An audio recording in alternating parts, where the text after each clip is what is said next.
হইলে পাহাড়ের পানিটা ঝর্ণা আকারে এই দেখেন নালা নালা হয়ে গেছে, ঝর্ণার মতো একটা অবস্থান হচ্ছে। এই ঝর্ণাটা এটা সহ আপনি একটু দেখেন, ফলো করেন, এই দিকে আইসা এইদিকে প্রবাহিত হয়ে এই রাস্তার উপর দিয়ে প্রবাহিত। তখন এদিকে আর মাটি থাকে না, তখন প্রচুর কাদা হয়, এলাকার মানুষ আর যেতে পারে না, তখন পুরাটাই এই খালটা আর এটা একই অবস্থা হয়ে যায়। তার জন্যে আমরা এদিকে একটা রাস্তাটা করার সময় একটা ড্রেনেজ ব্যবস্থার মধ্যে সংস্কার করে দিচ্ছি।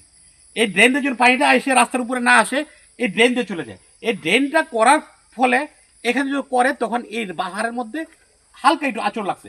আপনি একটু লক্ষ্য করেন, এই দেখেন একটা শেওলা পড়া গাছটার নিচে এখান থেকে সর্বোচ্চ 2 ইঞ্চি বা 3 ইঞ্চি এরকম একটা জায়গার মধ্যে আঁচড় লাগছে। কিন্তু পাহাড় পূর্বে থেকে এরকম খাড়া এবং এই কাটা ছিল, এই থেকে আর 50 বছর। ওই পাশের যে অংশটা দেখেন ওইখানে ওই খাড়া অবস্থায় আছে, যদি ওইখানে হালকা একটু আঁচড় লাগে মনে হয় কি ফুল পাহাড়টা পড়ে গেছে। শুধু পা দিয়ে হেঁটে যেতে পারতো, সাইকেল বা কোনো অন্য কিছু যানবাহন যাতায়াত করতে পারতো না। এর পূর্বে আপনার কালিদাস না, ওই যে একটা এনজিও কারিদাস দুপায়ে রাস্তা করেছিল, ওই এখানে আবু তাহের চেয়ারম্যান ছিল, 2টা কালভার্ট বানিয়েছে। এবং এই বর্তমান চেয়ারম্যান এখন 14 ফুট কি 12 ফুট এভাবে রাস্তা তৈরি করছে। আমরা বাধা দিয়েছি, বাধাতে চেয়ারম্যান সাহেব খুব ক্ষুণ্ণ আমাদের উপরে। এটাই কর্তৃপক্ষ জানা, আমার কর্তৃপক্ষ যেটা করে সেটাই আমাদের। আমি তো পাহারাদার, এখানে বন অঞ্চল বা বন এলাকায় পাহারা দিই, এইটাই আমার দায়িত্ব। তাছাড়া যে আমি কোনো যথাযথ ব্যবস্থা নিতে পারবো আমার দ্বারা সম্ভব। ব্যাপারটা হলো, এটা তো আসলে অরিজিনাল খুব পুরানো রাস্তায়, এবং এটা প্রায় 100 বছর আগে থেকে রাস্তায় আমরা চিনি। তারপরে এই রাস্তা করাতে আমাদের খুব উপকার হচ্ছে। বেশভাবে আমাদের কোনো সাইকেল রিক্সা ইত্যাদি কোনো কিছুই চলতো না।